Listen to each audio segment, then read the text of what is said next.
April 23, 2026. National Football League Draft Night, Pittsburgh, 8 p.m. Tonight, the NFL will put on its biggest show of the year. Legends on stage, picks announced, lights, cameras, everything polished, everything sold. And while you are watching the future of the NFL, the league is rewriting who controls it, because behind that stage, right now, replacement referees are being processed by NFL doctors. The draft is the show, the memo is the story, and this is episode 2. In episode 1 of ZRERSA, we told you the NFL was cracking in 3 places at once. Referees, government, fans. We said watch the next 45 days. We said a confident league fixes the problem. An insecure league denies it. Episode 2 is not theory anymore.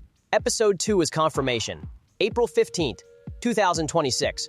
While most people were watching the draft buildup, the NFL sent a memo to all 32 clubs, to every head coach, to every general manager. And that memo said something that should stop every NFL fan cold. We have begun onboarding replacement officials, not preparing to begin, not considering it, not threatening it, begun. Background checks, done. Physical exams, training clinics, aim 1st.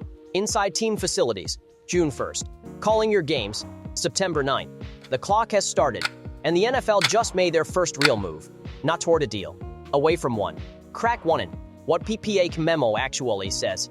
Here is what most coverage of this story is missing. Everybody reported the headline, NFL hiring replacement, FREF. Correct. But nobody explained what is actually inside that memo.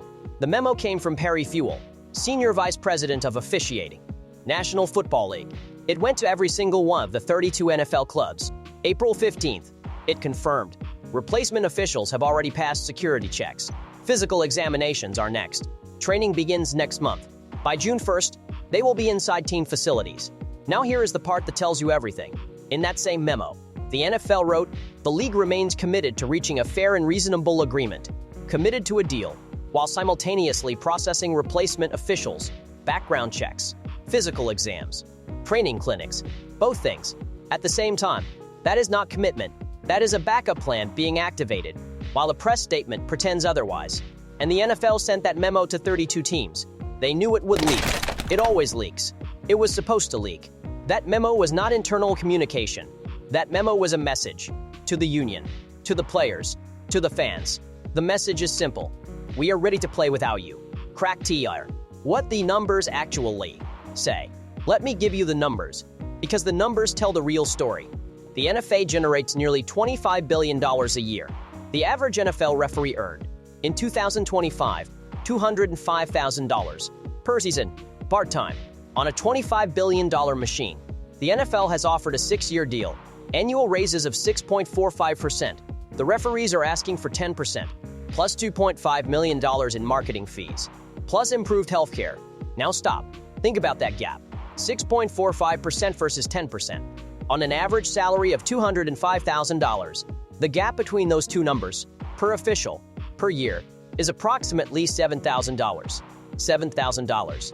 The entire officiating staff is approximately 120 people. Multiply 7,000 by 120. You get less than $1 million. Less than $1 million is the gap between a deal and replacement referees on your screen in September. The NFL spends more than that on one commercial, on one team's catering bill for training camp, on one private jet flight for one owner. This dispute is not about money. It is about something far more valuable. Crack 3. What it is actually about. So if it is not about money, what is it about? Control. The NFL came to the negotiating table with 3 demands. None of them are about pay. 1.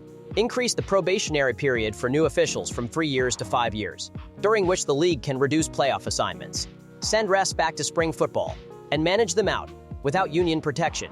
2. Replace seniority-based playoff assignments with league-determined performance metrics. The league decides who performs well. The league decides who gets the big games. 3. Shorten the off-season dead period to force more mandatory training under NFL supervision. What does all of that mean in plain language? The NFL does not want better referees. The NFL wants referees that answer to the league. Who can be punished by the league? Who call games for the league while working for the league? And the referees said no. So the NFL started hiring people who will say yes. Ask yourself one question. When the officials who decide what happens in your game answer to the league that profits from the outcome, is that still a sport, or is that control? Crack furl. Jerry Jones enters the room. Now here is the development most people missed. The previous round of talks collapsed in 3 hours. March 25th. A scheduled today session. Done before lunch. Why? Because the referees union said the NFL's negotiating team lacked the authority to make real decisions. They were not talking to decision makers. They were talking to representatives. People who had to go back and ask permission. So the NFL's response, send in the owners. Several NFL owners have now joined negotiations directly, including Dallas Cowboys owner Jerry Jones. For those outside the United States, here is what you need to know. Jerry Jones is not just an owner. Jerry Jones is the most powerful individual voice in NFL ownership. He has been involved in every major labor battle this league has had. He does not join negotiations to find middle ground. He joins negotiations when ownership has decided it will not move. His presence at that table is not a gesture. It is a signal. And signals like this are never sent by accident. And at the same time, the NFL issued a gag order, a memo to all 32 teams, prohibiting any public comment on the CBA negotiations. Every coach, every general manager, every executive, silenced. The NFL is running 2 tracks simultaneously. Track 1, talk publicly about commitment to a deal. Track 2, silence your own people, send in your most powerful owner, and process replacement officials in the background. That is not negotiation. That is preparation for war. Crack 5. The government moved too. Now here is where the referee story and the government story collide. April 9th, 2026. The Department of Justice of the United States of America opened a federal antitrust investigation into the NFL. Wall Street Journal broke it. ABC News confirmed it. ESPN confirmed it. Fox Sports confirmed it.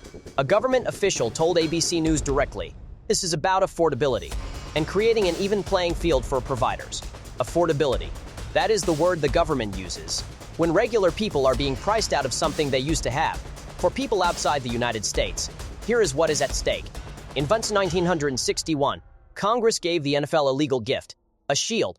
It allowed all 32 teams to technically compete against each other, to negotiate television deals together as one unit, without violating antitrust law.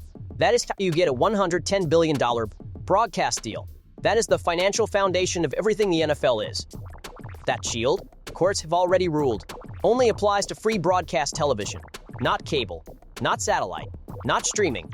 The NFL used its 1,961 free TV gift to negotiate a $110 billion mega deal, then sold pieces of it to Amazon, to Netflix, to Peacock, to YouTube TV, to watch every NFL game this season, over $1,500 a year. The game your grandfather watched for free, on a Sunday afternoon, on a couch, with a beer. And now the federal government is saying so, officially, with investigators. Here is where we are. Thursday, April 23rd, 2026. Pittsburgh. The NFL draft starts. Legends rate names on stage. The crowd cheers. The lights are blinding.